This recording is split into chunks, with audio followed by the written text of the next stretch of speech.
மாருதி ஈக்கோவில் ஒரு சின்ன அப்டேட்டு. அதாவது எல்லோரும் கேட்குறீங்க, ஏன் மாருதி ஈக்கோவுக்கு வந்து பேக் விண்டோவில் வந்து ஏன் வந்து பவர் விண்டோ வைக்க முடியாதுன்னு கேட்குறீங்க. அதுக்கு மெயினான ரீசன் இங்கே பாருங்கள். இந்த பல்லுக்கு இது பார்த்தீங்களா, இந்த பல்லு தான் விஷயம். இது எப்படின்னு தெளிவாக காட்டிடுறேன். இங்கே பாருங்கள், இந்த பல்லு ஒன்று தெரியுதுங்களா, இங்கே பாருங்கள், இந்த லாக்கு பாருங்கள். இந்த லாக்கு பார்த்தீங்கன்னா இந்த பக்கம் ஆடுது. எங்கன்னா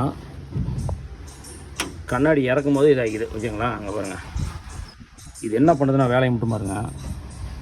இறக்கும் போது என்ன பண்ணுதுன்னா இப்படி உள்ளே வந்து மாட்டிக்குது. மறுபடியும் ஒன் ஸ்டெப்பு மேலே தூக்கும் போது அழகாக இது பண்ணிக்கலாம். இதுக்கு பேர் என்ன கேட்டிங்கன்னா பேபி விண்டோ டைப் பண்ணுப்பாங்க. இதை இந்த லாக்குக்கு பேர் பேபி விண்டோ லாக்கு.